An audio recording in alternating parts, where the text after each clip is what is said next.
Ladies and gentlemen, welcome to the 2024 debate for the 5th District Senate seat. Our incumbent, Stephen Meredith, being challenged by Thomas Ballinger for the 5th District Senate seat. This is the first time ever for the messenger from Meade County, and we are excited to host this event. Tonight we will begin with a few introductions, and Mark will lead us off through the program and bring us. Mark Burnett will be the moderator tonight, and we will also have we got a little bit of a crowd. If you look around, you will see that we have all of the folks that are in the room and both candidates up on stage. So I'm glad you tuned in with us tonight. That's kind of crazy because I'm trying to produce and talk and do all this magic at the same time. So enjoy the show. Mark, I turn it over to you to get our program started. Okay, thank you, Steve. First of all, I'd like to welcome everyone to the Meade County High School auditorium. We want to thank Meade County High School for hosting us here and allowing us to put this debate on. We are, again, as Steve mentioned, he's already mentioned who our candidates are, and we do have a full schedule. But I do want to let you understand and let you know how the debate rules are going to work a little bit. So as we move through the debate, before we started, we flipped a coin. Mr. Ballinger won the toss, and he has elected to go second. So he will give his. So Mr. Meredith will give his opening statement first, and then it'll alternate to Mr. Ballinger. And then as we go through the questions, the next question will go to Mr. Ballinger to answer first, and then Mr. Meredith to respond. So it'll go back and forth like that through the questions. At the closing statements, each candidate will have 2 minutes for a closing statement, and we will do the opposite. So the candidate who went first will then the opposite will go. So in this situation, Thomas Ballinger will give his closing statement first, and then Mr. Meredith will give his closing statement last. We are scheduled for 1 hour, and as I said, we have a pretty full agenda, and we'll get right in. So first up on our is for the invocation, and that will be given by Mr. Stephen Meredith.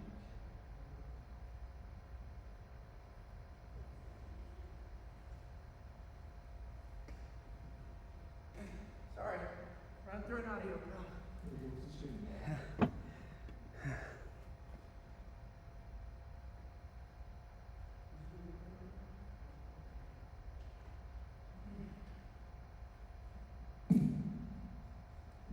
I ran to turn on the audio setting. So, dear Heavenly Gracious Father, I thank you for bringing us together tonight on this debate stage to educate, promote, and ensure that the civic process and the political process is in place for our nation.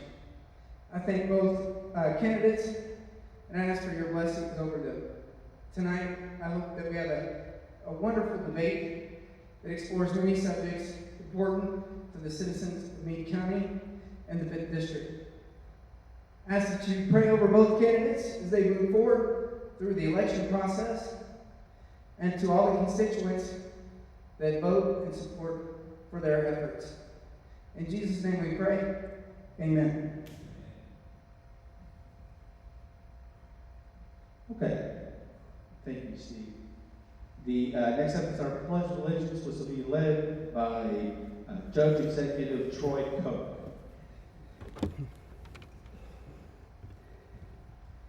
Well, I don't need to say to everyone, please stand, and you already have your hands over your heart, so let's go ahead and turn and make allegiance to our country. I pledge allegiance to the flag of the United States of America and to the republic for which it stands, one nation, under God, indivisible, with liberty and justice for all. Thank you very much. Thank you, Judge. All right. Next up on our speaking will be Miss Nancy Tate. Thank you, Mark. So So, as you know, a joint resolution of Congress that was approved on October 1st of 1962 designated May 15th of each year as Peace Officer Memorial Day and the week in which it falls as Police Week. This observance pays tribute to local, state, and federal peace officers who have died or been disabled in the line of duty. Our brave Kentucky law enforcement officers deserve our gratitude each and every day, and those who made the ultimate sacrifice deserve to be honored and remembered every single day as well. As the daughter of a man who was in law enforcement for 55 years, this is very near and dear to my heart. So let's take an extra time this week to let their families and their law enforcement brothers and sisters know that we care. So if you would, let's take a moment of silence for our police officer Memorial Day today.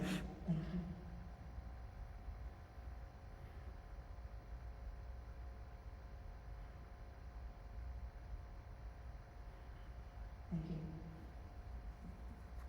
Thank you. Thank you. Okay. So I see that I have already reviewed the rules, so I apologize for getting out of order, but we will continue to move on. So at this point, we are ready for our opening statements. And again, Mr. Ballinger won the toss and chose to go second.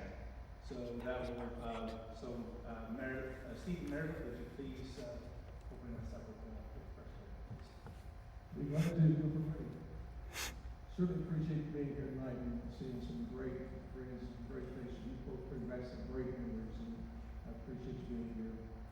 Also, certainly appreciate the opportunity and privilege to serve Meade County and Fifth District over the last 8 years. It's truly been a blessing. But you know, reflect back in 2017, which was my first term, our state was in a horrendous financial shape. If we had been a corporation, we would have filed for bankruptcy. It was that bad. No, we had not funded our pension system, we had not funded our public school systems. The whole system around us was collapsing. But the election of Governor Bevin and getting a simple majority in legislature, we were able to turn that around. Remember, very short order that we passed became a right to work state. We also repealed the prevailing wage, which was nothing more than hidden tax rule communities. We reduced red tape. Remember Governor Bevin's red tape initiative that we did away with thousands of silly rules. Reformed our tax structure while reducing taxes. We created thousands of new jobs. And nowhere's that more evident than in Meade County with Meade Corps and everything that's happened here. And we committed $40 million in tax incentives to bring Meade Corps here. Very proud of that. We fully funded our pensions for the first time in over a decade. And every year since then, we have fully funded our pensions, put in an additional amount to make up the deficit that's listed there. We provided funding for our public schools, which have not been fully funded for over a decade. And this last budget that we just passed, the new Commissioner of Education said that this is the best education budget that he can remember.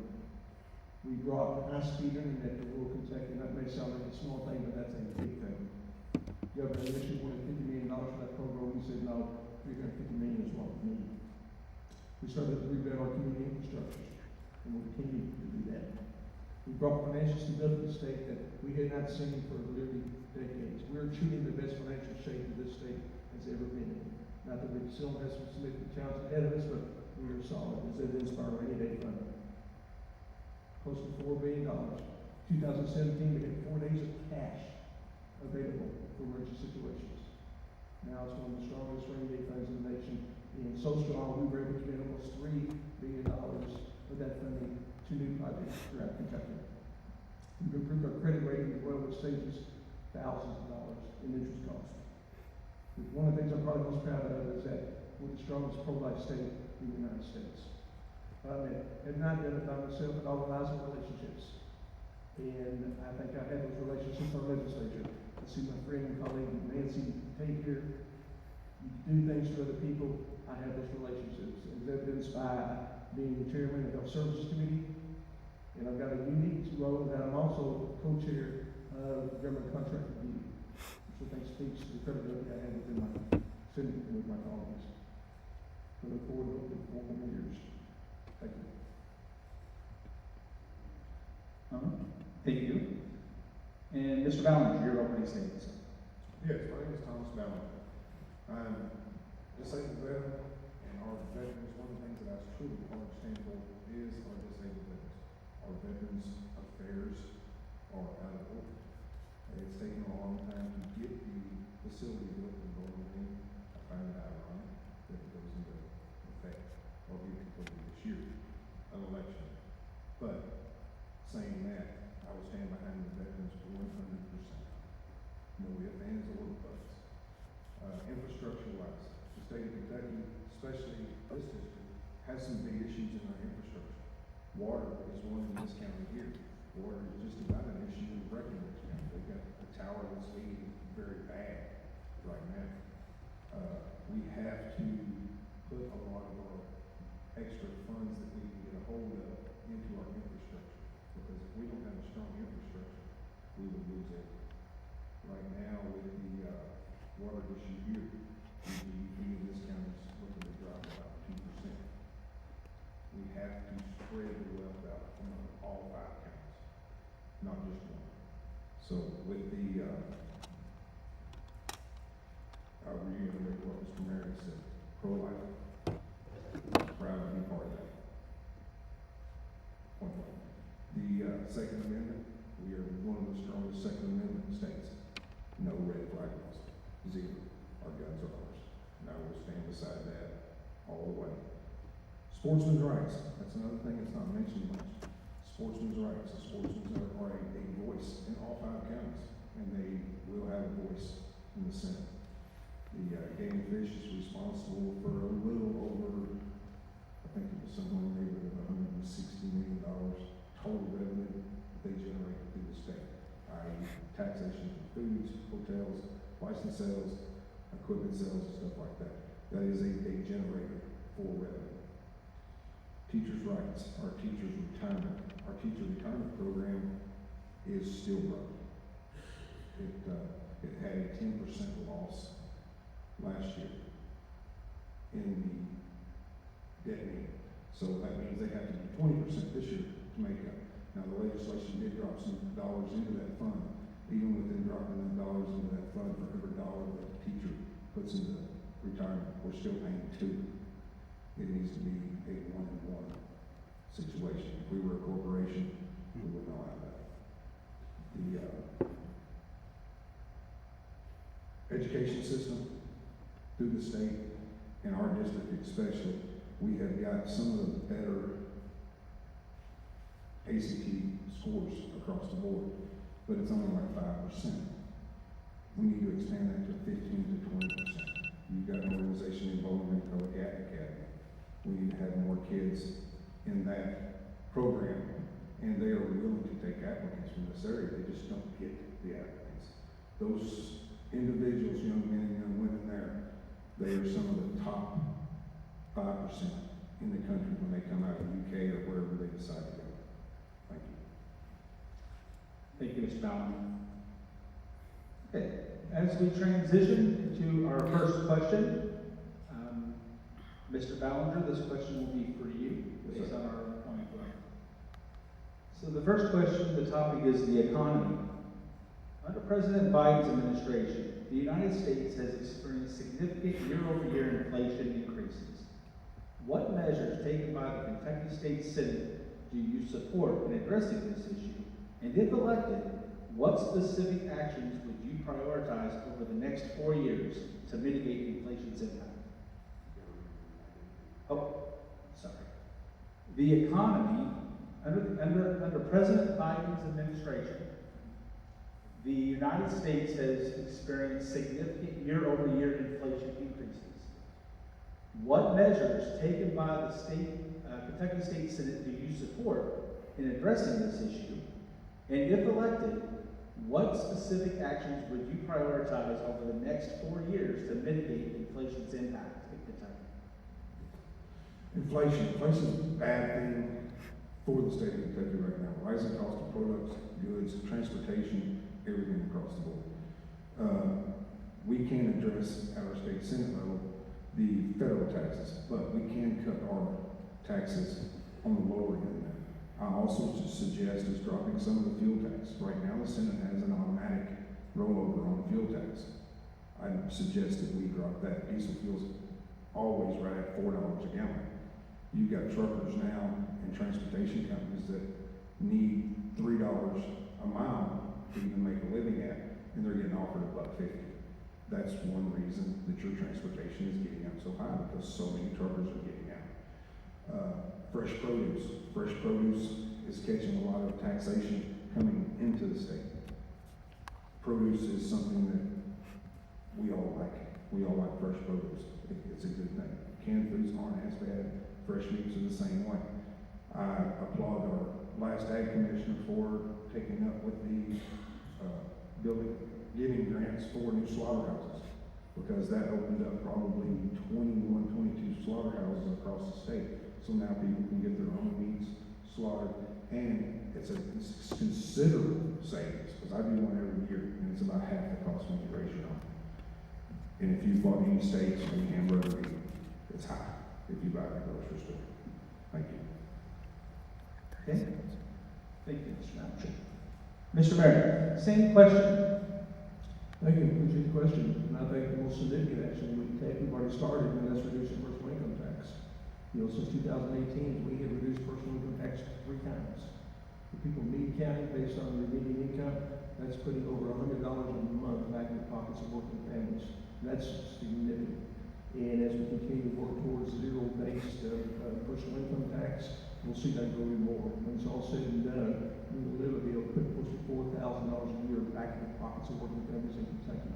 And I don't know if they can do more for them back. As far as what's causing inflation, too much government spending, is it getting taxed on people because the government went rampant during the COVID situation, and we have to control that. And we can start by not accepting so much federal funding from our government.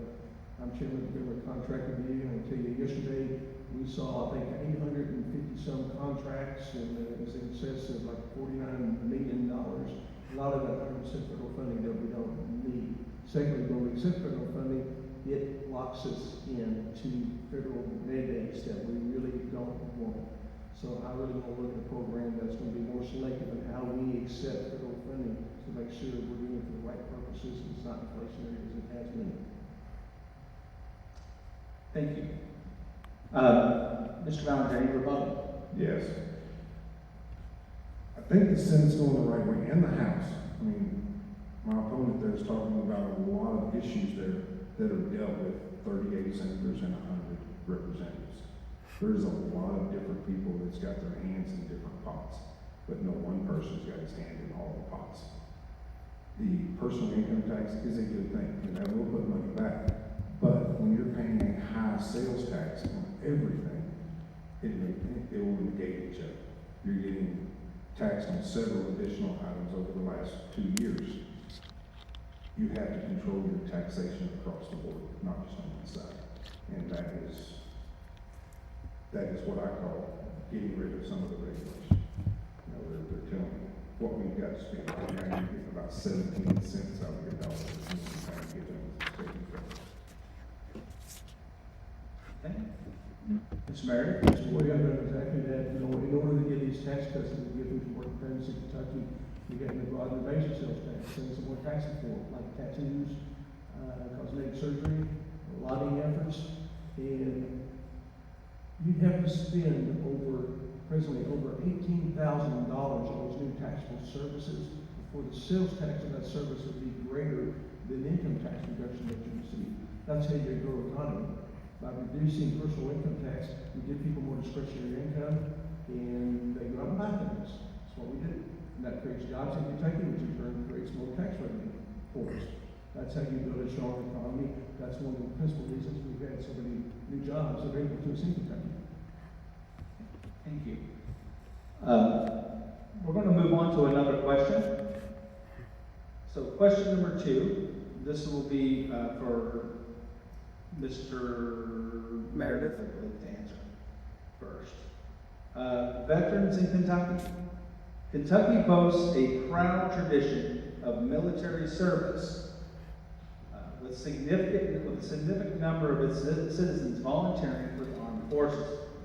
Additionally, many military veterans from other states choose to retire in Kentucky after experiencing life in the Commonwealth.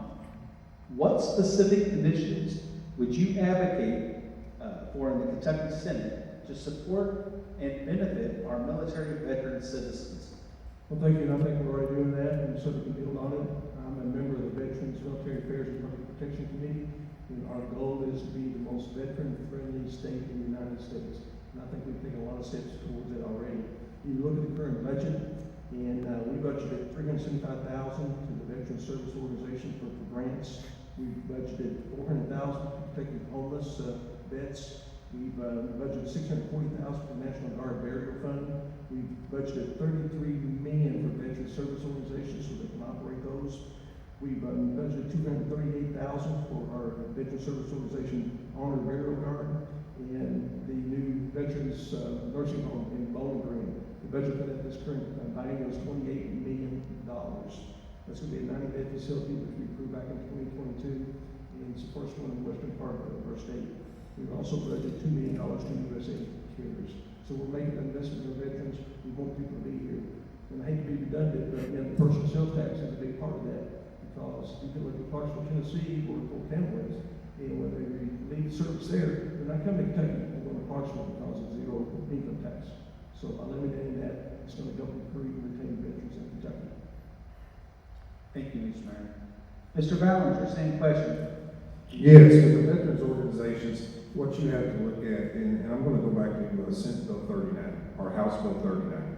It come out of the House, it was a 20% mandate on legal representations through lawyers. When it got to the Senate, it got flipped upside down. And it could get up to 90% by the time it come out of the Senate subcommittee.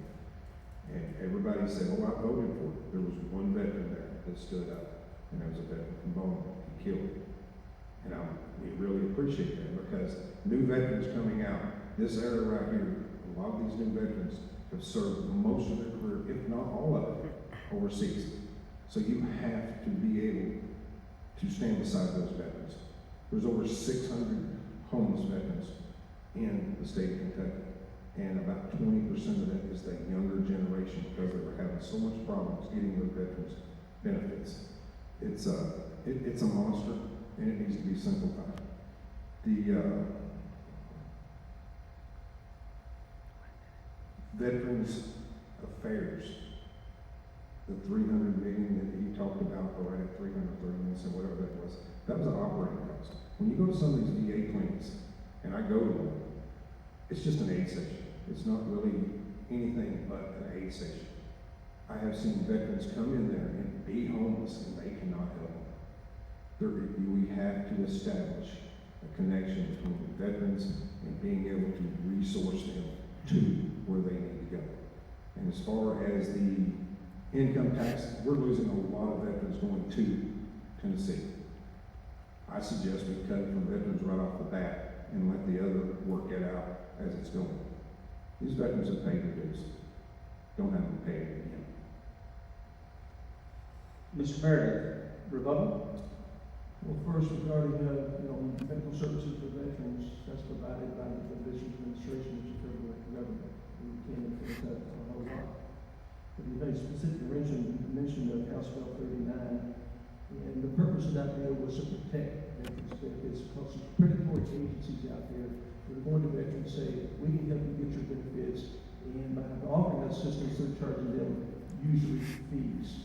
I mean, sometimes 2 or 3 times what the veterans will draw in the beginning. The purpose is to be able to protect that, put a cap on it. It did pass the House. It came to our Veterans Military Affairs and Public Protection Committee and passed unanimously, with one no vote. That's because of the situation with the attorneys. Because again, if attorneys have to get involved, it's a different situation. And that's the decision that was made. Unfortunately, when it was passed in the Senate with a new amendment to it, it did not pass in the House. I think it's very important, because this was designed to protect veterans' benefits, not to take them away. A couple of things we've done to help veterans is passed House Bill 30, which is the Veteran Suicide Assistance Program. We know how tragic that is for veterans and how many widows and every day. But this is an effort to coordinate all the services in the state of Kentucky to provide benefits and assistance to the veterans that are faced with this kind of situation. Another thing we've done is to try to help veterans be employed in Kentucky. One specific bill we have is House Bill 444, which provides service credit for veterans who want to become electricians. That's That's how we help veterans. Thank you. Mr. Ballinger? Yes. And the Senate Bill 39, or House Bill 39, I'm sorry, it passed through the Senate, with a Senate amendment. But instead of the 20%, which is the federal mandate, and that's what was asked for when it come out of the House, it was 80 to 90%. So they actually passed that to where the lawyers could take 80 to 90% of the service members' back pay. That's wrong. Some of them service members will be out of work 6 to 9 months. They're looking at that back pay to try to make up on some bills, to try to catch up, to try to get established. Because that transition from military to civilian life is a hard transition. You've got to go to finding another job, turning around, finding, residents, healthcare providers, schools. It's a very hard transition for the veterans. And going from a 20% mandate to a 90% mandate benefits nobody but the lawyers. Okay, thank you both for your answers. We will move on to question number 3. And this one will be for Mr. Ballinger to start. So, Mr. Ballinger, the next topic is voting rights. A Washington Post article highlighted that under President Biden's leadership, there has been a significant increase in illegal migration, with nearly 6 million individuals crossing the U.S.-Mexico border since 2021. Some U.S. Municipalities are now are allowing non-U.S. citizens to vote in their local elections. Kentucky is considering a constitutional amendment to prohibit non-citizens from voting in any election in the state. Do you support this amendment? Why? And additionally, what further measures would you advocate for in Kentucky regarding this issue? I do not support that. Illegal immigrants are not a part of this country, and they do not have voting rights. They have not earned it. They do not deserve it. Point blank. And as far as the second part of the question again?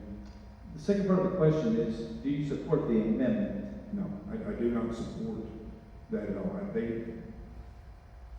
They are illegal. They're in this country illegally. I do not support a measure that will reward somebody for coming into this country illegally. Illegally means they broke the law. They need to get sent back. And lastly, the last part of it, I apologize, I didn't mean to interrupt, but I think I might have misguided you, so I'll give you a couple of seconds here. What further measures would you take what would you advocate for in the Kentucky Senate regarding illegal non-citizen voting? Non-citizen voting, number one, I know they're a tremendous workforce, but I think we need to prevent their ability to get a driver's license or make stricter laws to where you have to have what we would call our real ID that the state is going to. No way, shape, or form should illegal aliens, but all that's done is just farming Democrats by letting millions and millions in. Thank you. Mr. Meredith? Do you mind repeating the question? Absolutely. So, the topic is voting rights. A Washington Post article highlighted that under President Biden's leadership, there has been a significant increase in illegal migration, with nearly 6 million individuals crossing the U.S.-Mexico border since 2021. Some U.S. municipalities are now permitting non-U.S. citizens to vote in their local elections. Kentucky is considering a constitutional amendment to prohibit non-citizens from voting in any election in the state. Do you support this amendment? Why? And additionally, what further actions or measures would you advocate for in the Kentucky Senate regarding this issue? I would support that amendment because I don't think the illegal aliens have rights in the United States other than the constitutional rights of personal safety. And I think we've already taken some steps to take control of that. As far as voting in Kentucky, we have to have a photo ID or something issued by the government. So we're taking those restrictions. Another thing that we did this last session was pass a bill that we have people coming up from Tennessee that are getting services for addiction, that we can't document what their citizenship is. So we've asked the Medicaid program to stop paying for those type of services. So we've got to get control of our situation. As a matter of fact, I think there are more like 7 million people that are illegals in this nation. We certainly have to get control of it. We've always supported actions to prevent sanctuary cities in Kentucky, and we need to strengthen that. Well, there's a place for immigrants in America if we do it the legal way, but illegal, no, they don't have any rights, and we shouldn't be calling those people who are trying to take advantage of our generous benefit system here in Kentucky. We have to control it. Thank you. Mr. Ballinger, rebuttal? Illegal immigrants are here wrong. They're illegal. That's why they call it illegal. They have no rights. That's my stance. Any further from you, Mr. Meredith? Anything like that? All right, we'll move on to question number 4. This question, we will start with Mr. Meredith. Yes, Mr. Meredith, sorry. I just want to make sure I was keeping myself straight. This will be on drug addiction.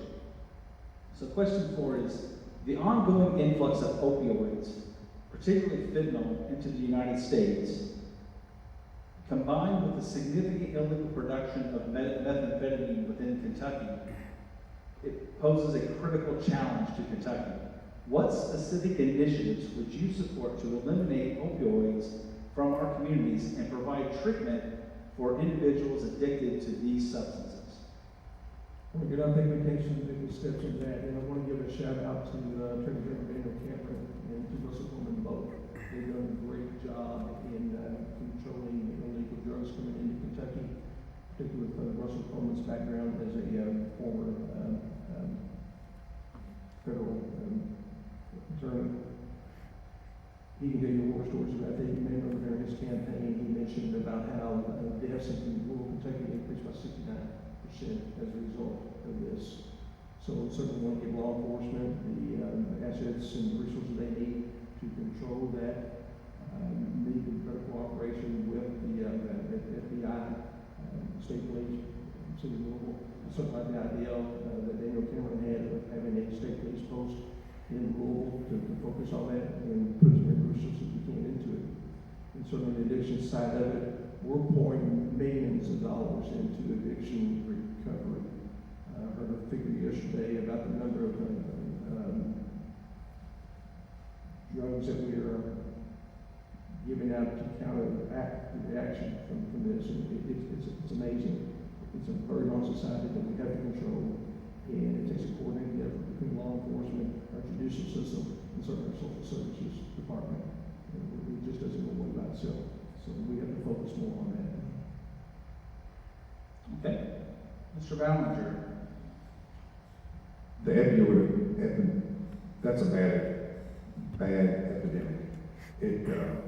But the biggest problem is I've been with officers and they'll arrest somebody for manufacturing methamphetamine, and literally they will get out of jail faster than the officer can fill the paperwork.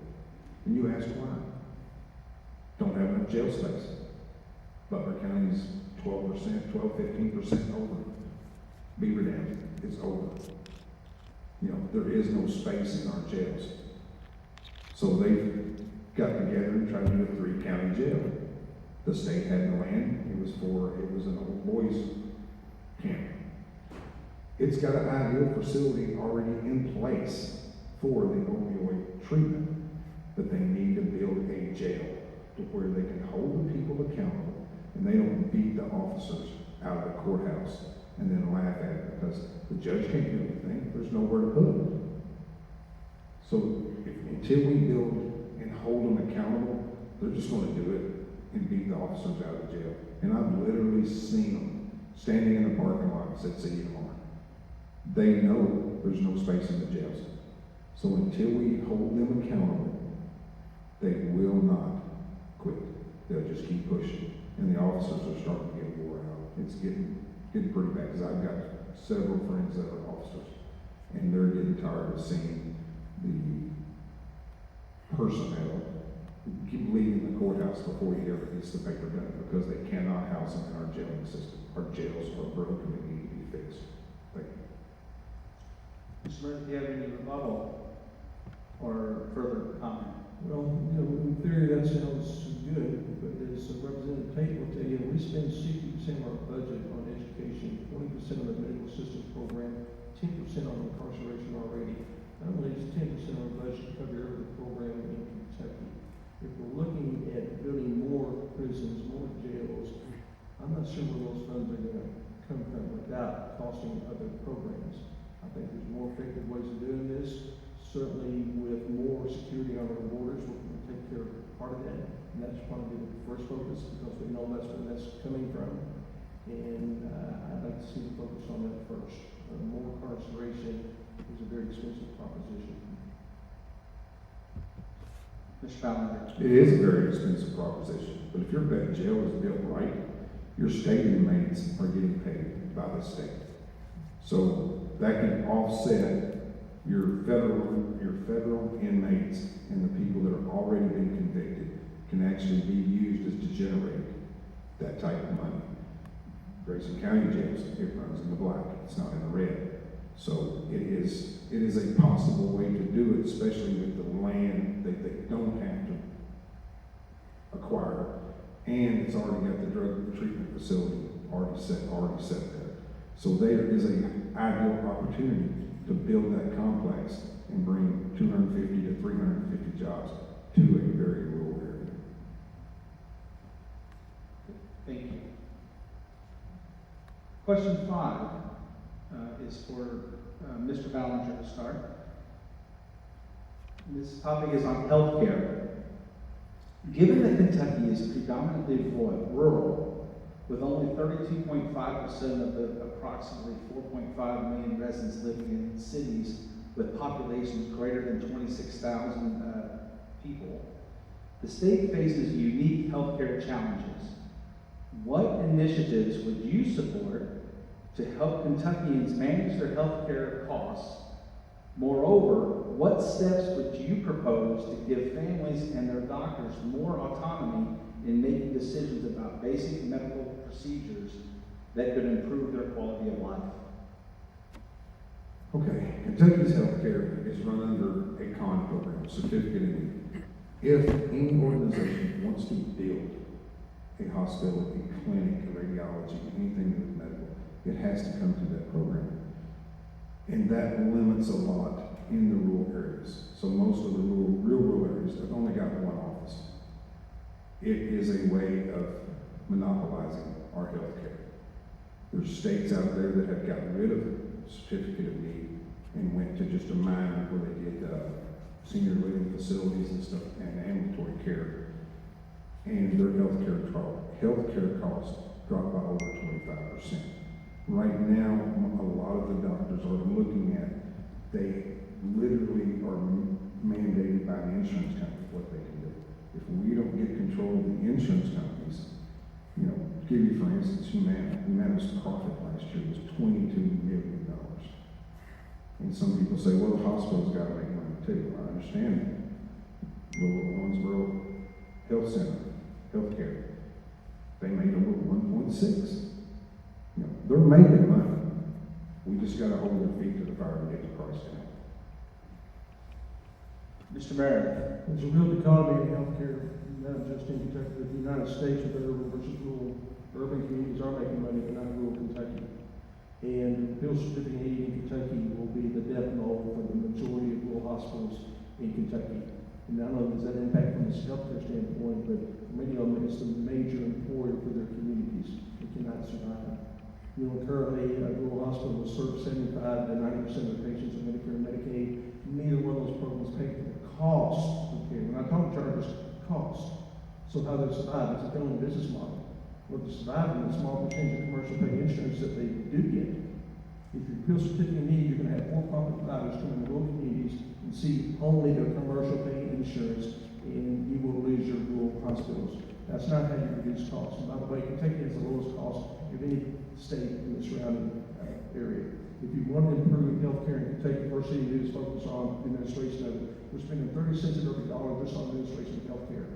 One of the bills that I've had the last 7 years, and I'll do it again next year, is reduce the number of managed care organizations that administer our Medicaid program. To give you an example of how that works, if you're a home builder and government contracts you to build 1,000 homes, but they say, oh, by the way, you gotta work with 6 different subcontractors, and they're gonna have 6 different set of rules. So you may put in Delta plumbing, and the subcontractor will say, no, we don't want Delta, we're not gonna pay for that, so you gotta use something else. That's a weak example for healthcare, but that's exactly what happens. I asked the doctor how much time she's spending on healthcare, just administration, 2 hours a day. If we can cut the number of managed care organizations in half in Kentucky to 3, we can reduce it by an hour a day. A doctor sees a patient every 15 minutes. One physician sees 1,000 patients more. So you multiply that per physician in Kentucky, it's a significant change. And bear in mind that, again, 40% of the population lives in rural Kentucky, only 17% of our physicians are there. Thank you. Mr. Ballinger, rebuttal? Yes, with the certificate meeting, I agree, 30% is going to administration. But that's 30% that's not being administrated correctly, not being administrated wisely. The rural health care will hold on. My opponent has tried to regulate Medicare for the last 8 years. There's 14 bills that he's supported or put or endorsed to regulate some type of health care. I do not want regulation.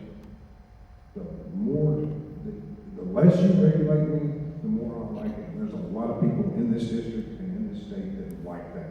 There is no room anymore for regulation. Too many laws. You can adjust the insurance companies, and what my opponent is trying to do is take a model off Tennessee. Well, right now, our Medicaid program is sitting 22nd in the nation. Tennessee's 44. Why do we want to go backwards? Mr. Meredith? I don't know where he's getting the information from, because every bill that I have filed in my 8 years in the Senate has been to reduce the administrative burden for health access to care, and I can document that time and time again. A simple bill we had this time was to allow pharmacists to provide vaccinations for kids down to the age of 5, which my opponent's been critical of. That's because 51 counties out of 120 don't have pediatricians in Kentucky. Again, 40% of the population lives up there, only 17% of primary carers. How are parents supposed to get their kids vaccinated? And it costs a whole lot more to take care of a kid who hasn't been vaccinated than one that has, and the risk is minimal. So again, my focus has been on reducing bureaucracy for healthcare and improving access to care and healthcare at the same time. Thank you. So, our next question will be for Mr. Meredith to start. And this is on education. A recent U.S. News and World Report article placed Kentucky at 32nd in the nation in its 2023 Best State Rankings for Education. Furthermore, reading proficiency among Kentucky's 4th graders has dropped to its lowest level since the state began participating in the National Assessment of Educational Progress. In the upcoming November election, Kentucky voters will decide on a constitutional amendment to potentially allow state funding for non-public education. This measure would amend the This measure will amend the Kentucky Constitution to state that the General Assembly may provide financial support for the education of students outside the system of common schools. What is your stance on this amendment, and how do you propose to address the broader challenges facing Kentucky's education system? Of course, I do support the amendment, because it's the taxpayers' dollar. They should be the ones to decide what their education system is going to look like. But I would caution people that in theory is one thing, practical application is another. If this passes, we're going to bring in over 600,000 students that are in private school systems now that we're going to accept some financial responsibility for. How are we going to pay for that? I think it can exist in the same space, but we have to assure the public school system that their finances are secure. And I'm not sure how to do that. If you're going to add 600,000 students to the roles now that we haven't been providing funding for, it may require the largest tax increase in the history of this state. And I'm certainly not in favor of that. But I am in favor of people having a vote about what their education system should look like. And I think we're starting to build accountability in the system now. One example is that the Commissioner of Education, which you know has been a very tumultuous relationship with the legislature over the last 8 years, now we have to confirm the new appointment to the Commissioner for Public Education. And the new one is a gentleman named Dr. Robbie Fletcher, very impressed with him. He speaks the same language that we did. He understands we've got to make accountability in the system. So we're going to build systems to make sure that our public dollars being spent for publication are giving us a return on the investment that we need. But I had a superintendent tell me recently that he's glad to see this initiative because finally we can get this off the table one way or another, and we can move forward. So if it fails, then we'll still work on accountability for our public education system.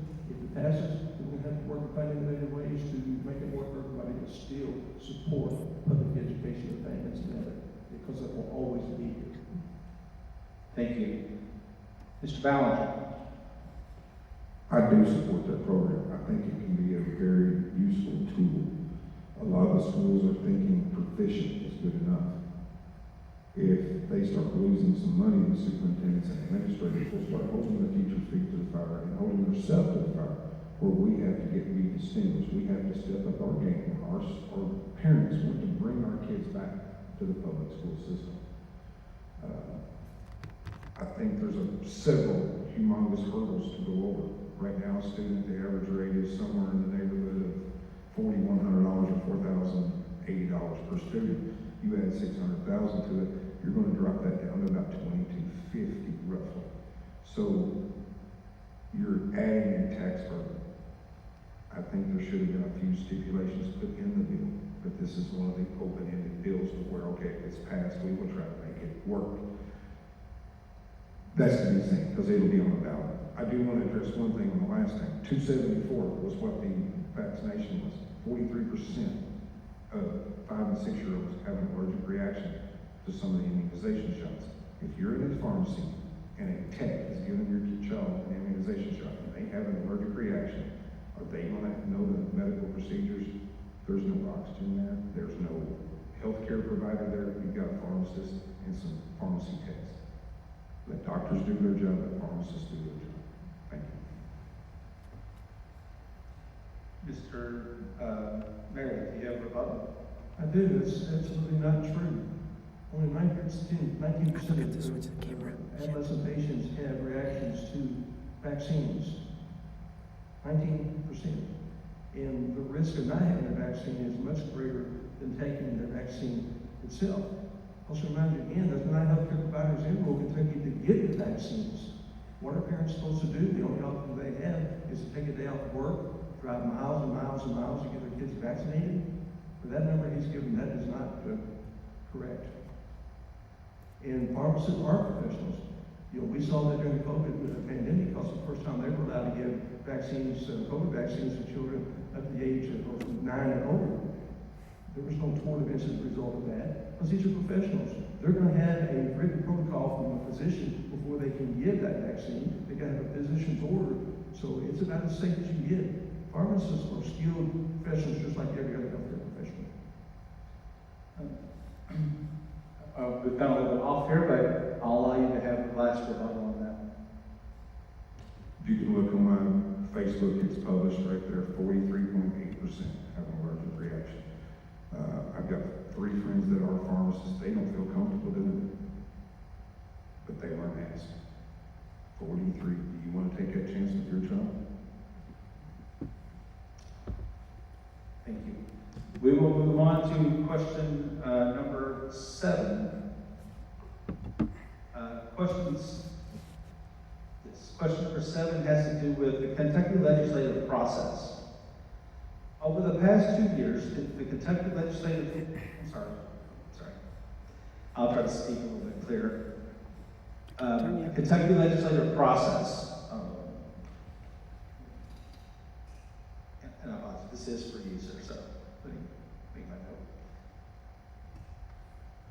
So this question is for Mr. Ballinger. Kentucky legislative process. Over the last 2 years, the Kentucky legislature has dealt with over 2,000 bills, yet the legislature is legally restricted to meet only 60 days in budget years and 30 days in non-budget years, a total of 90 days to review such a large volume of legislation. What changes would you propose to ensure that the legislature can dedicate sufficient time and attention to each bill, thereby making more informed decisions? That's a good question. I know there's some numbers that popped up, said there was over 1,200 bills that were proposed. From what I looked up in the LRC last night, there was 382 that were put forth in the Senate. And out of those 382, 17 come from my opponent. Out of that 17, he's only passed 4, and 3 of them were administrative bills where they correct data and language. The only way they can get away with that is when it goes to committee. On committee, they have to hold themselves accountable. Literally, you have to be disciplined enough to say, this is a junk bill. You submitted it 7, 8 years in a row. It's not going anywhere, so we're not going to let it pass committee on committee. That's how a lot of useless legislation gets in, because people keep shoving it, junk, keep shoving it at us. And literally, they get tired of seeing it, so they let it come through. Luckily, there's several people in the House and the Senate that see that. But you've got 138 people you've got to make happy. And as far as the number of bills, I think that would be limiting the ability of your legislature. You're hired to do a job, you gotta stay up late and read it, you read it. You know, so be it. That's my take. Thank you. Mr. Meredith, same question? My first year in the legislature, 2017, I think we had 800 bills, and I commented to my seatmate, Judy Rockels, at the time, so many bills, it's ridiculous. And she's listened to me rant and rave, and she said to me, you know, Steve, I get 38 legislators. Every bill that's filed is important to somebody, and that's true. They're all important. But it does take some self-discipline. This last session, we had 2,020 bills that were filed. We've got a lot of talk amongst our caucus about what we should do. One thing we're working on this summer is trying to get a kind of a gentleman's agreement amongst our caucus that no senator will file more than 5 bills. And that will significantly reduce it. And then we had one senator I knew it was gonna be that. considered by some of our extremists to be the gold standard for senator, filed 50 bills. That's a time, waste of time and resources, and it makes no sense whatsoever. So by limiting ourselves to 5 bills, with identifying which is the priority bill for each of us, then I think we can move the most significant legislation forward. Also within our caucus, I want to see us do the top 10 list for our legislature. We did the first couple of sessions in 2017 and 18, and that's when we passed the most significant legislation in the history of this legislature. But we've gotten away from that. So when we get the top 10 things out of the way, then we can focus on other things. So we need to work smarter, not harder. Thank you. Rebuttal, Mr. Ballinger? I agree with the top 10 list. I think that will work, but me as a senator, first thing I'm going to concentrate on is my 5 districts. If it doesn't pertain to my 5 districts, it doesn't go into my top 5 list or top 10 list. I'll support somebody that's got a good bill, not a junk bill. But as me, I'm going to only sponsor or put forth bills that helps our district. A lot of these senators are putting forth bills that literally are Eastern Kentucky or far Western Kentucky. They have senators in those districts. If it's such a good bill, let them sponsor. Thank you. Mr. Meredith, Well, a good bill's a matter of perception. You know, every legislator, they think their bill's a good deal, and it's there to try to serve their community, and you can't argue with that. But again, we've got to get some exercise of self-discipline amongst us, and that's something we need to work at in our leadership to do that, and have a common goal of how we want to move this state forward. thank you. Thank you, both. Okay. I have one final question. We have about 5 minutes left in the program. So I think the way, we can go ahead and get this one in, if it's okay with both of you. This is on infrastructure. Given Kentucky's largely rural composition, infrastructure development is crucial for communities throughout the state. Over the next 4 years, which types of infrastructure do you believe are most vital for Kentucky?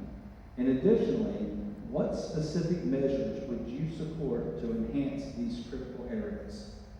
And I believe this is for you, Mr. Well, this really is a new topic. Infrastructure has always been very, very important for us, but because more pronounced as we create more jobs in Kentucky. And sort of the pressure on us is to build more roads, to build a marvelous Senator Meredith system, which take great pride in. You know, when we first approached this, the government was going to commit $50 million to this project. We said, no, I won't even touch it. So our legislature budgeted $350 million, and it's been transformational for us, so we need to finish that. But we need to also have additional water available for people. In this budget you see, I think we got $185 million we set aside for 2 different funds for clean water for communities. And on the road situation, for the first time in the history of our state, we have allocated general fund dollars to the road dollars. $450 million that we put there. And again, that comes from our savings account, and you're fiscally responsible, you're able to do that. So we're making those investments, we continue to make those investments. And as we continue to grow our economy, create more jobs in Kentucky, and reduce the tax burden for folks, we're gonna have more people live here, which means we're gonna have a greater tax base, and we're gonna have more dollars available to do the very things that we're talking about. So you can't grow your state unless you do have an infrastructure. And I think we're seeing that with the budget that we passed this last session. Very strong budget for a lot of different people.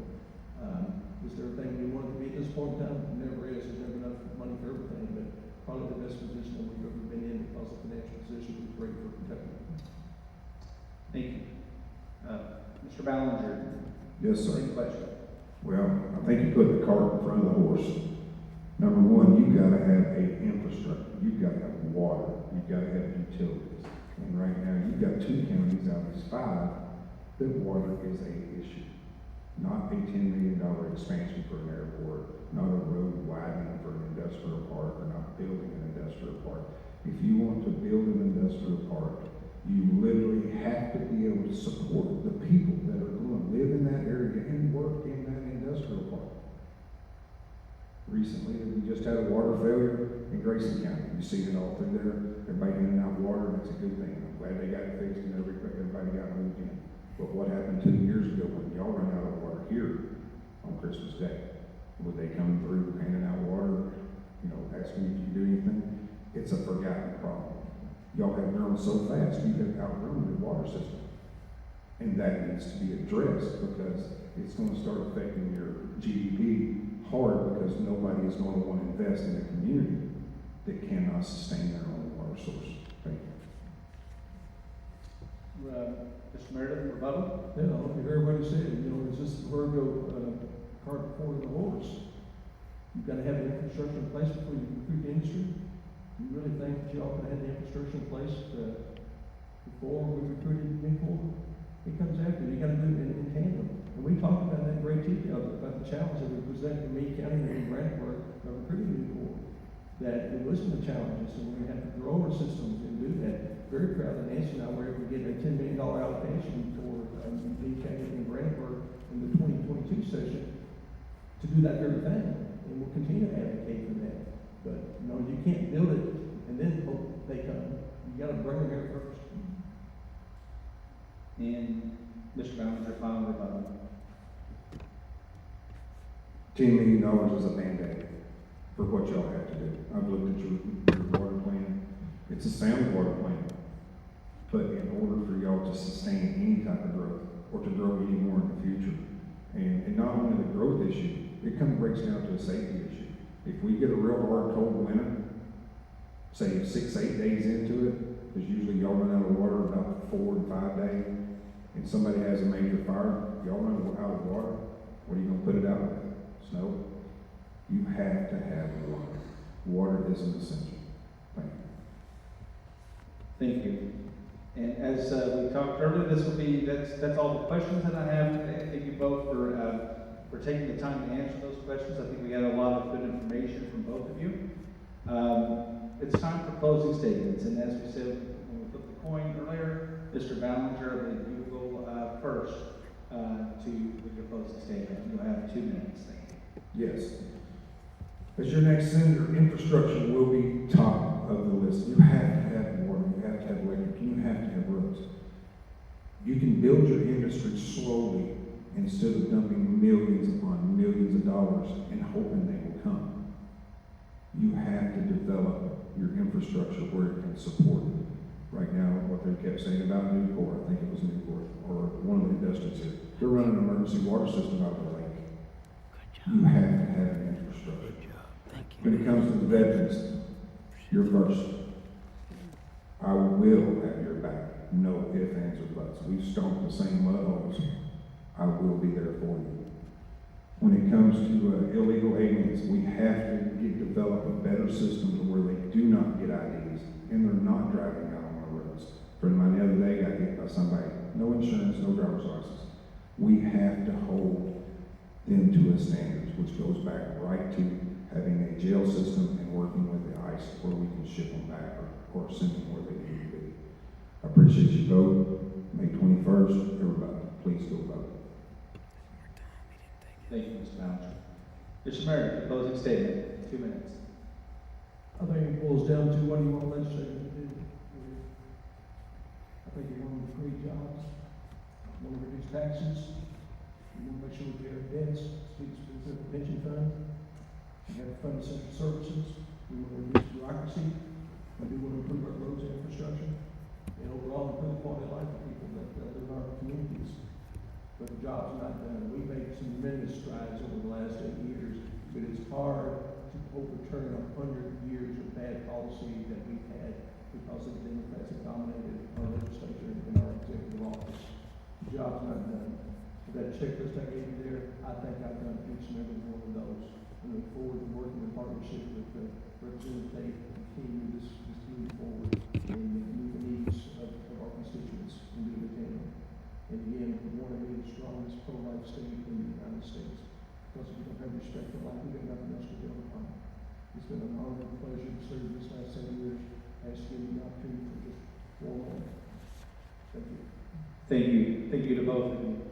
If I can make a final statement, early voting starts tomorrow. You've heard these two gentlemen talk about what they believe are the right paths for protection. But it's most important is that you go out and vote tomorrow. Whether you're here in the auditorium or if you are out in the audience, out in the, over the internet. Or whether you believe in early voting or if you'd rather vote on, if you believe that you should only vote on election day. Regardless of how you fall on that, we need you to go out and vote. It's important that you go and make your voice heard. And then understand, you'll see that we have good, solid, and safe elections in Kentucky. And I thank you both again for coming out. And for all of you out there, please go vote. And Steve, I turn it back over to you. Well, ladies and gentlemen, I just want to say thank you for tuning in and seeing us live here at the auditorium for the Meade County High School. It's been a great debate for those that are here in the audience. Please mingle with the candidates and get to meet them before they leave tonight. And for all those out there in the internet land, thanks for tuning in to your messenger, The Messenger, Kentucky, where we bring you all the news that's the news across the 5th District for this debate. Thank you and have a great night.